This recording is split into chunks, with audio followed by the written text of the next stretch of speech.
Airflow visualization, also known as smoke studies, is one of the most misunderstood and underappreciated tests in the cleanroom contamination control arsenal. Understanding the actual airflow patterns in cleanrooms versus the perceived airflow patterns helps us to understand and avoid problems related to contamination control. Turbulence, eddy currents, and vortexes are often undetected, resulting in contaminated products, failed media fills, and result in greater patient risk. Only by documenting the actual airflow patterns in the cleanroom can a proper risk assessment be applied. We review your smoke studies and evaluate them from a regulatory and a contamination control perspective. Microrite's scientific approach and state-of-the-art equipment provides the essential tools for air pattern analysis.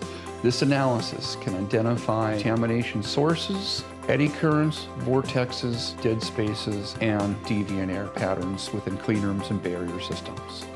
We combine our understanding of cleanrooms, airflows, particles, electrostatic charge, microbiology, and mycology using investigative tools such as air pattern analysis. This novel approach to contamination control audits provides fast resolution to persistent contamination problems.